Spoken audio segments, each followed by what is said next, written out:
Okay, this was the model which I have created. So in today's session, we will see how to identify the errors and also how to assign the support.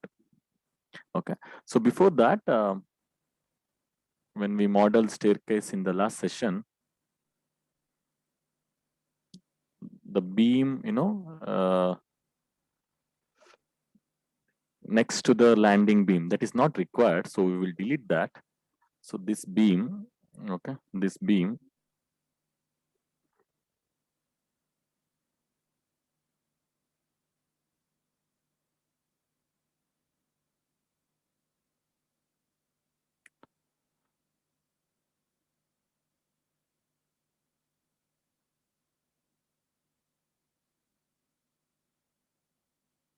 yeah, this beam, we require a landing beam, but this beam is not necessary. We don't provide in practice. So I will delete that. So what I'll do is, okay, before selecting that, I will select all stories so that I'll delete in all stories. So I'll select this so that it will be selected in all stories.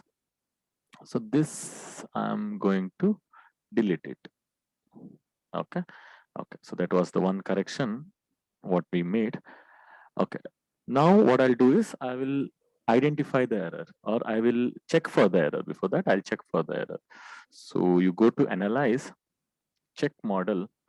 Okay, go to analyze and check model. So length tolerance for checks, you can give it as 20 mm, and you can tick all these boxes. Okay. So other checks also fix, I will not select it. Okay. So I'll give okay. So that now my model will be checked and we will get a report. Okay. So you can see that model has been checked. No warning messages were generated. So there is nothing overlapping or beam joint issue. Okay. If there is any overlapping of the beam, you will get it in this check. For example, I'll show that also. I'll just add one more beam to show how we identify errors. For example, I'll just add a no beam here. Okay, I'll just add one more beam. Okay, I added one more beam here. So what I'll do is I'll analyze the model. Okay.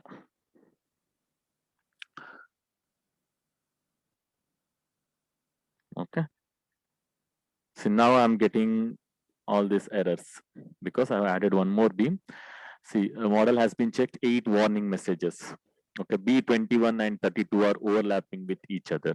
So B21 and 32 are overlapping with each other. Okay, so I want to know where is B21 and 32. So what I'll do is I will display it. I'll click on this option, that is set display option. Okay, I'll go to object assignments, labels.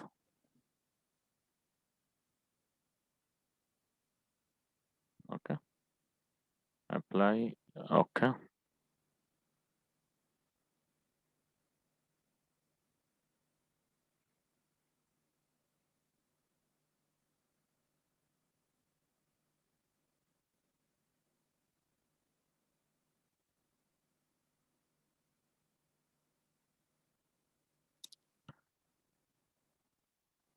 Okay, now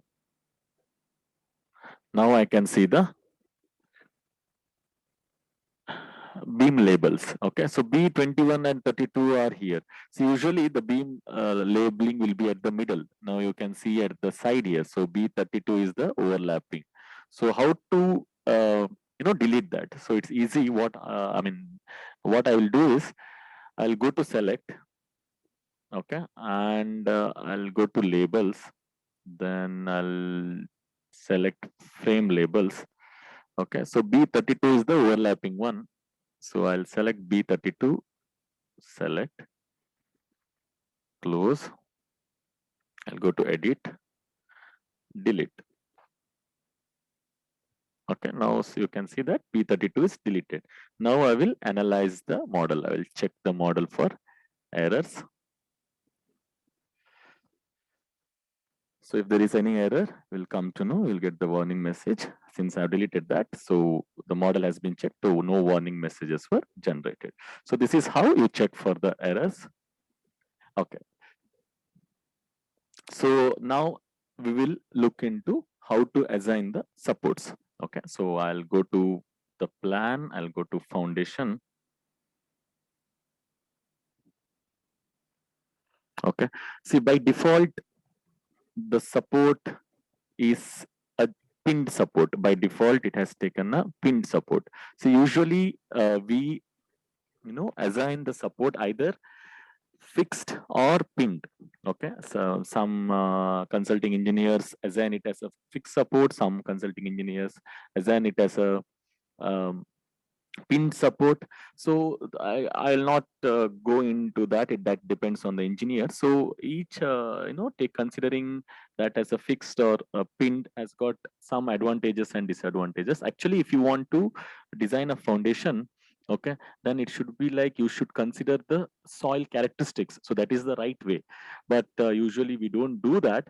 So that's the reason we either take it pinned or fixed. Okay, so if you take a pinned support, if you take a fixed support, the thing is like you will get a moment at the base. Okay, so that the moment has to be transferred to the foundation. So the foundation size will increase if you take it as a fixed support. If you assign as a fixed support, if you assign at a pin support, then there will not be any moment at the base. There will be a little increase of moment in the column at the top. Okay, since there is no moment will be at the base, so there will be increase in the moment in the column. So that may result in increase in the size of the column there. But when we design the foundation, it will be easy because only axial load will be considered in when you take when you consider uh, the base support as a pinned one.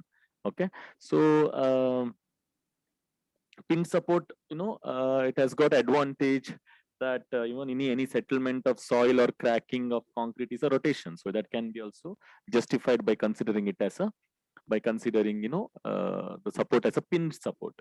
Okay, so suppose like if by default it will be a pin support. Suppose if you want to change it to fixed support, so what you can do is I'll consider one story. So this is one thing you should take care of, because even I'll also forget that when we uh, model the in ETABS we forget this, because if I take it as all story, then every story will be get selected. Okay, now I'll do one thing. I'm in the foundation plan view, so I have selected one story and I'll select this supports. So I'll go to assign joint and restraints. So if you want to consider as a fixed support, press on this. Okay, you can see all the tick marks here. Apply. Okay. Okay, so you will not see much difference here. Okay, but now this is considered, now you assigned it as a fixed support. Okay, so if you don't want the fixed support, you want like how it was before, that is pin support. So go to select everything, go to assign joint restraints. So click the second option, that is pin support, then click on apply. Okay, so other two is the third one is the roller support, which we don't usually use in the mid-rise buildings. That will be in some, we use it in trusses. And the last one is there is no support there. Okay, so I'll select the second one, pin support, apply. Okay, so now you consider the base support as pin support. So this is how, if you want to change from pin support to the fixed support or fixed support to the pin support, this is how you do it. Okay, so in today's session we have seen how to check the model for errors and also how to assign the support. Okay, in the next session we will see how to add the loads or assign the loads, and in the later sessions we will see how to design the buildings in ETABS. Thank you.